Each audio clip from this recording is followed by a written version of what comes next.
Muy buenas amigos, hoy por fin os vamos a hablar de fútbol en China, un tema sobre el que llevábamos mucho tiempo planeando. Sí, en este vídeo os vamos a contar algunas curiosidades sobre las conexiones históricas de este deporte con el gigante asiático y sus perspectivas de futuro. Os llevaremos a un partido del equipo de nuestra ciudad, de Shaoxing, para que veáis cómo es el ambiente, y compartiré mi punto de vista como aficionado después de unos cuantos años jugando con ciudadanos de este país. Este es un partido de una categoría equivalente a la segunda B en España. No hay mucha gente viendo, pero es un estadio muy elegante.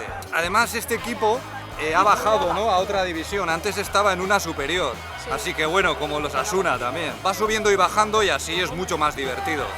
Para empezar, aunque sabemos que el fútbol de hoy en día fue desarrollado por los ingleses durante la segunda mitad del siglo XIX, la propia FIFA señala como primer ancestro del fútbol la Zhuju. Sí, al parecer esta modalidad china de más de 2000 años de antigüedad se jugaba con un balón de cuero, se podían utilizar los pies, el pecho, la espalda y los hombros, pero no la mano, y su objetivo era lanzar el esférico contra una red colocada entre varas de bambú, aunque tuvo otras variantes, incluyendo una que se jugaba sobre hielo. Además, este juego formó parte de un tipo de entrenamiento militar, lo cual supondría un punto a favor de los que teorizan sobre la relación entre la guerra y el fútbol. Y a lo mejor algunos pensaréis, ¿y qué tiene que ver eso con la situación actual del fútbol si hace ya mucho tiempo que el Zhuju dejó de estar de moda en China? Pues bien, si tenemos en cuenta lo importante que es la historia para la identidad de los chinos, que siempre están con sus 5000 años de civilización para arriba y para abajo, yo no descartaría que esta conexión con el pasado actúe como una especie de motivación colectiva de fondo para alcanzar los objetivos futbolísticos que se ha marcado el país. Tenemos una espontánea aquí, ¿quiere aparecer? Vamos a preguntarle sobre el fútbol, Lele. 你知道足球队吗？我知道女足，中国女足，很厉害。中国女足很厉害，中国。 El árbitro acaba de pitar una falta contra Shaoxing y creo que han dicho algo sobre su madre, no sé. No he entendido muy bien.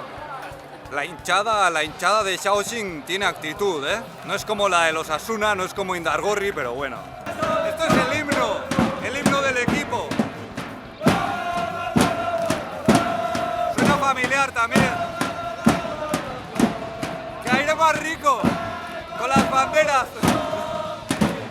China se ha propuesto convertirse en una potencia de fútbol y ese sueño en parte ha sido promovido por la afición del presidente Xi. Entre sus deseos están que la selección nacional de China llegue a la segunda ronda de un mundial, es decir, a octavos de final, que China acoja la celebración de un mundial y que un día llegue a ganar uno. Y por todo ello, algunos han llegado a presentar esta apuesta por el fútbol como poco menos que un capricho del presidente del país. Pero yo tengo que decir que ya antes de su nombramiento, el fútbol era en China una cuestión en plena ebullición. Yo recuerdo que en 2011, cuando llegué a Wuhan, una ciudad de la China central bastante menos cosmopolita que la China del Este, todo el mundo en cuanto se enteraba de que venía de España me empezaba a hablar de la Liga, del Madrid, del Barcelona. Y cuando empecé a defenderme un poco en mandarín, descubrí que muchos taxistas se sabían los nombres de los equipos y de sus jugadores mucho mejor que yo, que siempre he sido más aficionado a jugar que a ver los partidos. De hecho, me acuerdo que una vez charlando con un taxista me preguntó lo típico de dónde era y yo le respondí que mi equipo era el Osasuna y con eso le bastó para ubicarme geográficamente. Además, durante mi primer año en China conocí a un chico que estaba estudiando español para viajar a España, formarse en el mundo del fútbol y contribuir al desarrollo de este deporte en su ciudad natal. Y esto lo decía con apenas 18 años, pero con una visión de futuro que ya quisiera yo con esa edad. De hecho, me consta que sus planes se hicieron realidad y que lleva ya unos cuantos años futboleando a tope en España.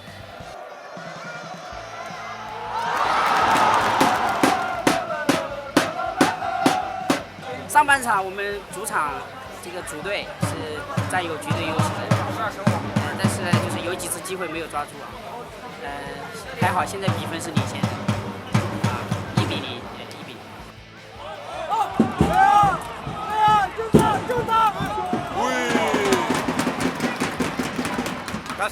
Casi marca otra vez Shaoxing, está ahí, caliente el partido.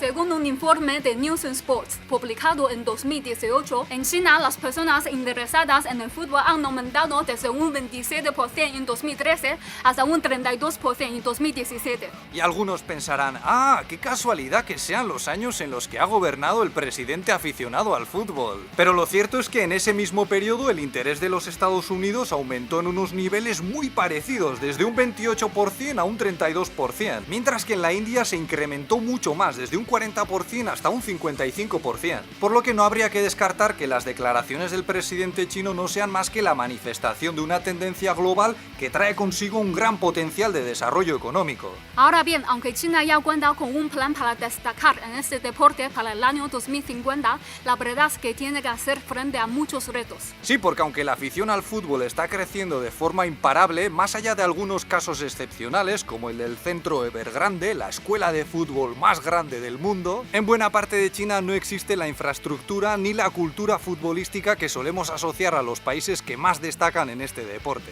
De hecho, como habréis podido comprobar en nuestros vídeos, en China hay muchas zonas montañosas en las que la agricultura sigue siendo bastante importante y donde resulta complicado reservar la cantidad de terreno llano necesario para un buen campo de fútbol. Y aunque en las ciudades esto no suele suponer un problema, en ellas también nos encontramos obstáculos como el de la falta de personas capacitadas para entrenar a los chavales o la falta de tiempo entre los padres o aficionados dispuestos a hacer de entrenadores, como entre los propios niños o adolescentes, quienes tienen una enorme presión para estudiar y al prepararse para los exámenes de acceso a la universidad pueden pasarse meses o incluso años sin apenas tiempo para dedicarse al deporte.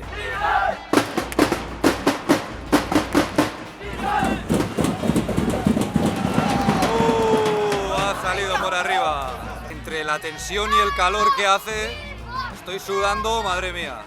Una de las cosas que más me ha comentado Javi después de jugar al fútbol en China es la escasa forma física de nuestros jóvenes. Bueno, a ver, espero que nadie se ofenda por eso, pero en China la verdad es que se corre más bien poco. Quizás también porque las zonas urbanas no son muy apropiadas para ello, con toda la gente y todo el tráfico de bicis, motos y coches que hay. Es más, yo cuando vivía en Wuhan solía salir a correr en una zona más o menos habilitada para ello y la gente me miraba como si estuviese loco. O sea, era una actividad muy poco habitual. Pero claro, la velocidad y la resistencia son fundamentales en el fútbol. Y yo hay veces que al jugar partidos con los estudiantes de la universidad pienso, pero ¿cómo puede ser que tengáis 20 años y acabéis con la lengua fuera contra un viejo como yo?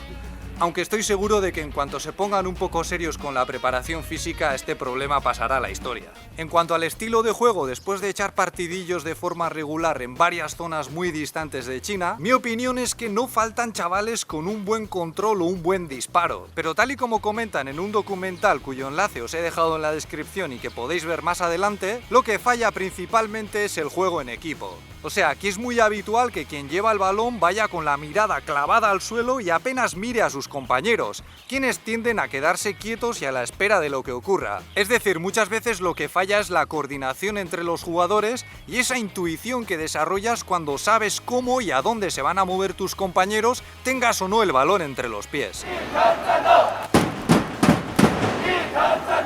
¿Qué es lo que dice la gente, Lele? ¿Y qué quiere decir eso? Yipeng es el nombre de este club. Ah, de este club. Club. Zhando es como fighting animal. ¡Lucha! ¡Lucha, equipo! ¡Pelea!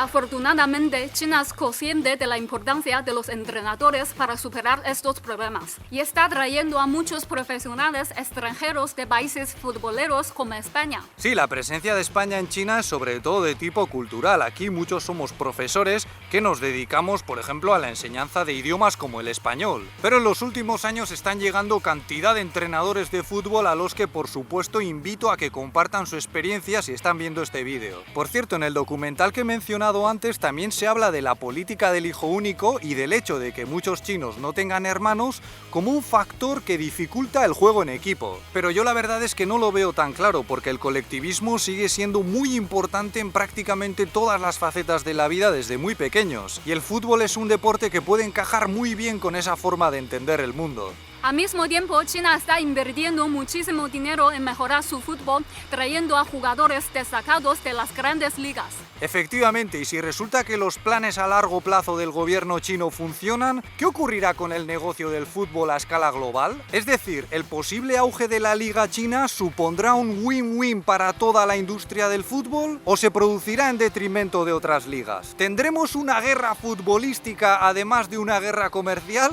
Sea como sea, desde mi punto de vista, uno de los desafíos más grandes para el fútbol en China está en la poca fe de los chinos hacia nuestros equipos. Sí, antes os he dicho que al conocer mi origen, muchos chinos me hablan de la Liga Española y de sus equipos y jugadores más famosos. Pero lo que no os he contado es que normalmente a esto le sigue un lamento por los malos resultados de la selección nacional de fútbol. Y de hecho, aunque hay gente que tiene mucha esperanza, yo he leído y he escuchado comentarios de chinos que dicen que habría que regenerar completamente las organizaciones futbolísticas del país porque tienen un grave problema de corrupción que impide que las personas con más talento asciendan. Y a la vista del éxito que han tenido las campañas anticorrupción en el mundo de la política, no sería de extrañar que en los próximos años se vean cosas similares en el fútbol, con grandes cambios que ya veremos a dónde llevan. También se ha debatido mucho sobre si el impulso del gobierno será suficiente para hacer realidad este sueño chino del fútbol, o si esto depende más de las pasiones individuales. Pero yo creo que quienes apuestan por estas últimas a menudo se olvidan del importante papel que jugaron los gobiernos y los estados en el desarrollo de las grandes ligas occidentales. Además, en España sabemos muy bien que fútbol y política van muy de la mano, aunque esta es una faceta de la liga que suele pasar desapercibida para muchos aficionados chinos. ¡Se acabó el partido! ¡Victoria de Shaoxing por 1-0! Bueno, no sabéis lo que nos ha costado meter las cámaras en el campo, porque no querían, la seguridad ha dicho que nada. Yo pensaba que al ser un partido de tercera, pues que sería muy fácil, pero no.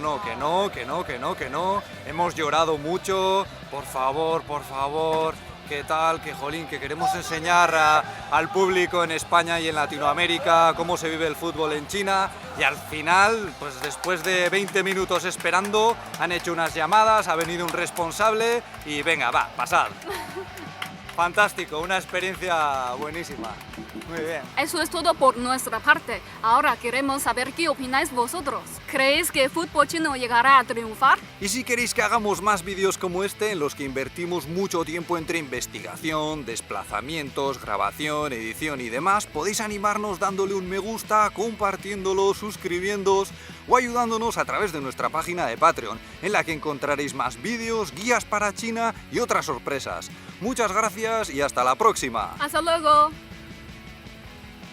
Por cierto, una de las cosas que más me gusta de jugar a fútbol en China es el buen rollo que suele haber entre los equipos rivales. O sea, cuando yo jugaba con mis amigos en el pueblo, hasta los partidos más insignificantes podían acabar con lesiones y con encontronazos verbales y físicos bastante graves. Pero en China, debido en parte a que no hay esa cultura de la confrontación tan marcada, es bastante raro que haya ese nivel de contacto entre los jugadores. Y en general hay más juego limpio, aunque a veces igual es demasiado limpio, y esto también puede suponer una desventaja. De hecho, el año pasado los profesores extranjeros de la universidad en la que trabajo formamos un equipo y creo que nos ganamos la fama de ser bastante sucios. Pero también es cierto que el equipo de estudiantes contra el que solíamos entrenar ganó aquel torneo y también el de este año, aunque esta vez no nos han invitado a participar.